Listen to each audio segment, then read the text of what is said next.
আমি সেই মেয়ে, আমি সেই মেয়ে। বাসে, ট্রেনে, ট্রামে, রাস্তায় আপনি যাকে রোজ দেখেন, যার শাড়ি, কপালের টিপ, কানের দুল আর পায়ের গোড়ালি আপনি রোজ দেখেন। আর আরো অনেক কিছু দেখতে পাবার স্বপ্ন দেখেন। স্বপ্নে যাকে ইচ্ছে মতো দেখেন।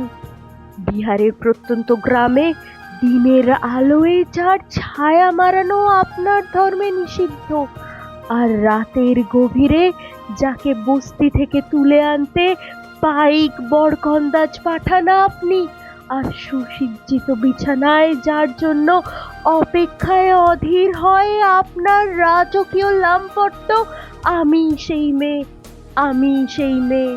আসামের চা বাগানের ঝুপড়ি কামিন বস্তি থেকে যাকে আপনি নিয়ে যেতে চান সাহেবি বাংলোয় মধ্যরাতে, ফায়ার প্লেসের ঝলসে ওঠা আলোয় মোদির চোখে দেখতে চান যার অনাবৃত শরীর, আমি সেই মেয়ে।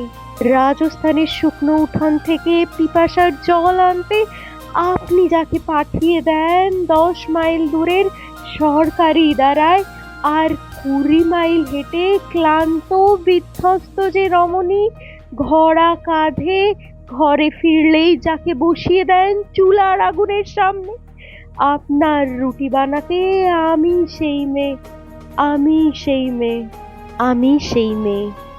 যাকে নিয়ে আপনি মগ্ন হতে চান গঙ্গার ধারে, কিংবা ভিক্টোরিয়ার সবুজে, বা সিনেমা হলের নীল অন্ধকারে, যার চোখে আপনি এঁকে দিতে চান ঝুঁটা স্বপ্নের কাজল আর ফুরিয়ে যাওয়া সিগারেটের প্যাকেটের মতো, যাকে পথের পাশে ছুঁড়ে ফেলে দিয়ে আপনার ফুল সাজানো গাড়ি শুভ বিবাহ সুসম্পন্ন করতে ছুটে যায় শহরের পথে।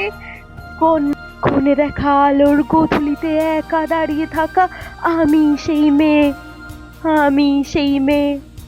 এমনকি দেবতারাও যাকে ক্ষমা করে না কোনোদিনও, অহংকার আর শক্তির দম্ভে যার গর্ভে রেখে যান কুমারীর অপমান, আর চোখের জলে কুন্তি হয়ে নদীর জলে বিসর্জন দিতে হয় কর্ণকে আত্মজকে, আমি সেই মেয়ে।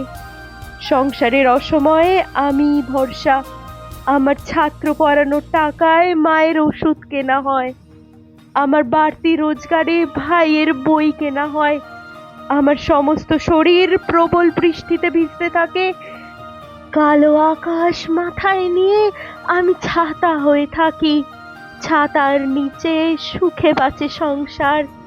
আপনি, আপনি, আপনারা আমার জন্য অনেক করেছেন।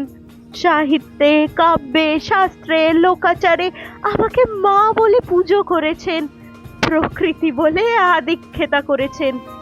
আবার শহরগঞ্জের কানা গলিতে ঠোঁটে রং মাখিয়ে কুপি হাতে দাঁড় করিয়েও দিয়েছেন। হ্যাঁ, হ্যাঁ, আমি সেই মেয়ে। একদিন হয়তো, হয়তো একদিন, হয়তো অন্য কোনো দিন আমার সমস্ত মিথ্যে পোশাক ছুঁড়ে ফেলে দিয়ে আমি হয়ে উঠব সেই অসামান্যা। খোলা চুল মেঘের মতো ঢাকবে আমার খোলা পিঠ, দু চোখে জ্বলবে ভীষণ আগুন, কপাল ঠিকরে বেরোবে ভয়ঙ্কর তেজরশ্মি, হাতে ঝলসে উঠবে খড়গ, দু পায়ের নুপুরে বেজে উঠবে রণদুন্দবী, নৃশংস অট্টহাসিতে ভরে উঠবে আকাশ, দেবতারাও আতঙ্কে স্তব্ধ হয়ে বলতে থাকবেন মহামেঘ শুভং দেবী মুক্তকেশিং চতুর্ভুজাং কালিকে দক্ষিণায়াং মুন্ডমালা বিভূষিতাং। বিভৎস দাবানলের মতো আমার এগিয়ে যাবার পথের দুপাশে মুন্ডহীন অসংখ্য দেহ ছটফট করতে থাকবে, ছটফট করতে থাকবে সভ্যতার দেহ, প্রগতির দেহ, উন্নতির দেহ, সমাজের দেহ। হয়তো, হয়তো আমি সেই মেয়ে, হয়তো, হয়তো বা। এই ছিল আমার আজকের নিবেদন। আরজি করের যেই দিদি এইভাবে কিছু পশুদের হাতে নিহত হয়েছে তারই প্রতিবাদে আমার এই নিবেদন। আর আজকের ভিডিওটা ভালো লাগলে লাইক, শেয়ার এন্ড সাবস্ক্রাইব করে আমাদের চ্যানেলের পাশে থাকবেন। ধন্যবাদ।